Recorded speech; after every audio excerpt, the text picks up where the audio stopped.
और अब बात यूक्रेन की करेंगे। कहने को तो यूक्रेन रूस के खिलाफ में अकेला मोर्चा संभालता हुआ नजर आ रहा है, लेकिन ये पूरी दुनिया जानती है कि हर एक गोला जो यूक्रेन की ओर से दागा जाता है वो अमेरिकी ऑर्डिनेंस फैक्ट्री का बना हुआ है। लेकिन अब युद्ध का एक और मोर्चा तैयार होता हुआ नजर आ रहा है और इसी बीच अमेरिका के 4 दुश्मन एक साथ हाथ मिला चुके हैं और यकीन मानिए कि ऐसे ऐसे हथियार एक दूसरे को दे रहे हैं कि आने वाले समय में यह हथियार भूगोल, दुनिया का भूगोल बदलने का मादा रखते हैं। दिखाते हैं रिपोर्ट में।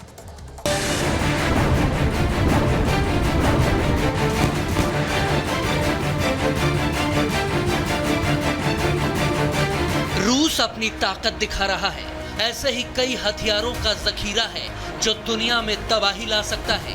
पुतिन भले ही यूक्रेन से जंग लड़ रहे हों, मगर अपने देश में कई मुल्कों के दिग्गजों को लाकर खड़ा कर दिया है, क्योंकि मॉस्को में 83 देशों के आधिकारिक सैन्य प्रतिनिधिमंडल आर्मी फोरम 2024 में भाग लेने के लिए आए हैं।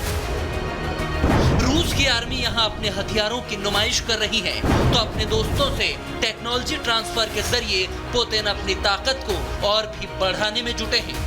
मॉस्को में हो रहे इस इवेंट में सबसे ज्यादा चर्चा है ईरान की। उसका प्रतिनिधिमंडल रूस आया हुआ है, क्योंकि ये दोनों ही देश अमेरिका की नाक में दम कर रहे हैं। लेकिन पुतिन और खामनेई की जो डील सामने आई है, उससे दुनिया चौंक गई है। इस डील के मुताबिक ईरान अब शाहेद ड्रोन के बाद बैलिस्टिक मिसाइलें भी रूस को देने वाला है। रूस को करीब 100 बैलिस्टिक मिसाइलें ईरान सप्लाई करेगा। 13 दिसंबर 2023 को दोनों देशों के बीच में ये बड़ी डील हुई थी और ऐसे में जल्द ही घातक मिसाइल फेथ 360 की डिलीवरी होने वाली है।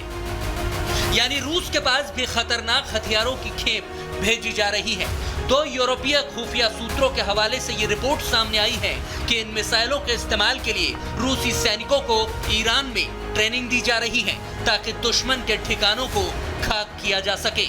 जल्द ही ये ट्रेनिंग पूरी हो जाएगी। इसके बाद रूस को इस घातक मिसाइल की डिलीवरी होनी है। ईरान की ओर से रूस को ये फेथ 360 मिसाइल ऐसे वक्त में दी जा रही है जब वो लंबे समय से यूक्रेन के साथ युद्ध में उलझा है।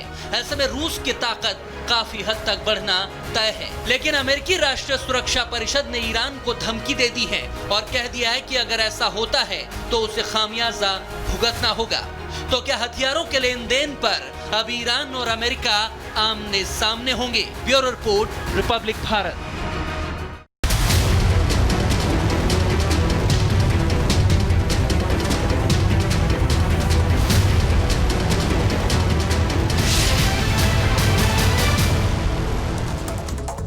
और अब बात समाजवादी पार्टी की बढ़ती मुश्किलों की करेंगे। आपको बता दें, कन्नौज रेपकांड को लेकर समाजवादी पार्टी लगातार बीजेपी के निशाने पर है। बीजेपी ने बड़े आरोप इस मामले को लेकर लगाए हैं, तो वहीं दूसरी ओर उत्तर प्रदेश के मुख्यमंत्री सीएम योगी आदित्यनाथ ने बढ़ते हुए महिला अपराधों को लेकर 2-2 संदेश दे दिया है। आपको दिखाते हैं इस रिपोर्ट में।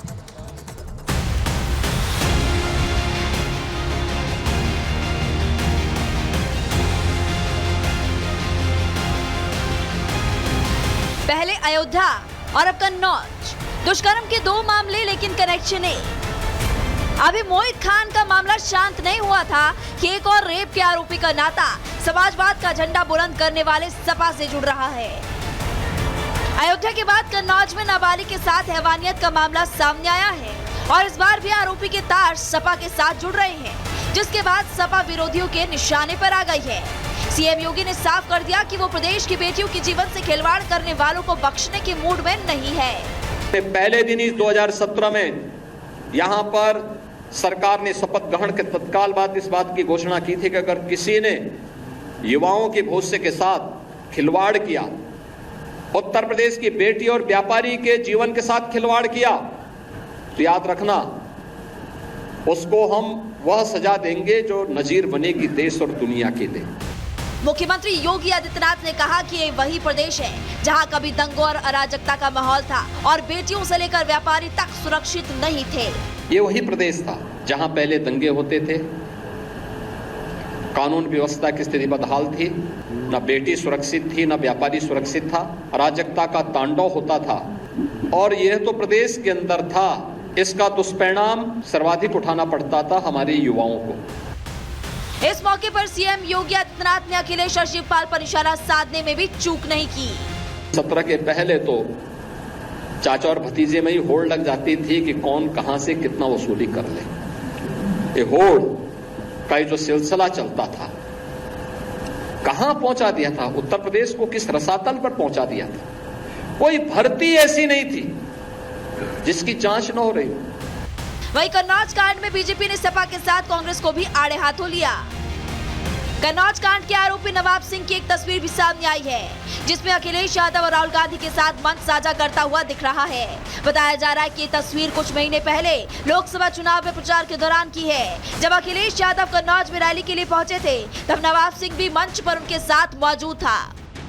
कन्नौज में एक बार फिर समाजवादी पार्टी से जुड़े हुए नेता के ऊपर पुनः एक बार नाबालिग लड़की के साथ ही बलात्कार और बलात्कार के प्रयास का इतना गंभीर आरोप लगा है। यूपी के जो 2 लड़के हैं, जो चुनाव के समय कहते थे 2 लड़के, उन लड़कों के साथ के जो लोग हैं वो गलती नहीं अपराध कर रहे हैं। कन्नौज रेपकांड के तार सपा के पूर्व नेता से जुड़ने के बाद पार्टी पर सियासी हमले तेज हो गए हैं। सपा के छोटे नेता इसको लेकर पार्टी का बचाव कर रहे हैं, लेकिन सपा सुप्रीमो अखिलेश यादव और डिम्पल यादव ने इस मामले पर अभी तक चुप्पी साध रखी है। Bureau report, Republic Bharat. और इस मामले से जुड़ी हुई एक और बड़ी खबर आपको बता दें, कन्नौज रेप पीड़िता का बयान दर्ज करवा दिया गया है। मजिस्ट्रेट के सामने ये बयान दर्ज करवाया गया है और कल आपको बता दें इस पूरे मामले में पॉस्को कोर्ट में सुनवाई होनी है। तो आप देख रहे हैं कि किस तरीके से इस पूरे मामले में समाजवादी पार्टी उलझती हुई दिखाई दे रही है। हालांकि सपा की तरफ से साफ तौर पर इनकार किया जा रहा है, लेकिन आप देख रहे हैं कि किस तरीके से जब ये मामला सामने आता है उसके बाद कई सवालिया निशान यहाँ बीजेपी की ओर से समाजवादी पार्टी पर खड़े किए जा रहे हैं। लेकिन इस बीच ये बड़ी खबर आपको बता दें कि जिला न्यायालय में मजिस्ट्रेट के सामने पीड़िता का बयान यहां पर दर्ज किया गया है, मेडिकल भी करवाया जा रहा है और इसके बाद में कल पॉस्को कोर्ट में सुनवाई होनी है इस पूरे मामले को लेकर। तो कन्नौज में इस पूरे मामले में लड़की का बयान दर्ज करवाया गया है कि आखिरकार किस तरीके से ये पूरी घटना उसके साथ घटित हुई, क्योंकि बेहद महत्वपूर्ण उस पीड़िता का बयान हो जाता है जिस तरीके से ये बड़ा सनसनीखेज मामला यहां पर सामने आता है। हालांकि बड़े आरोप यहां पर लगाए जा रहे हैं समाजवादी पार्टी के ऊपर। जो आरोपी है उसका सीधा सीधा कनेक्शन यहां पर देखा जा रहा है। तस्वीरें भी इस वक्त हम आपको यहां से दिखा रहे हैं। तो कन्नौज कांड से जुड़ी हुई है इस वक्त की बड़ी खबर, पीड़िता का बयान दर्ज करवा लिया गया है, मेडिकल भी करवाया जा रहा है और कल पॉस्को कोर्ट में इस पूरे मामले को लेकर सुनवाई होनी है, जो बेहद अहम सुनवाई हो जाती है इस पूरे मामले से जुड़ी हुई। तो जिला कोर्ट में 164 के तहत में यह बयान दर्ज किया गया है, वो भी मजिस्ट्रेट के सामने। इस वक्त की ये बड़ी खबर आपको बता दें, मजिस्ट्रेट के सामने लगातार बयान दर्ज करवाया जा रहा है और कल पॉस्को कोर्ट में इस पूरे मामले को लेकर सुनवाई होगी। देखना होगा कि सुनवाई के दौरान क्या कुछ होता है, लेकिन पीड़िता का बयान और मेडिकल बेहद महत्वपूर्ण उस पूरे मामले से जुड़े हुए हो जाते हैं, क्योंकि मामले को लेकर समाजवादी पार्टी इस समय सवालों के घेरे में है।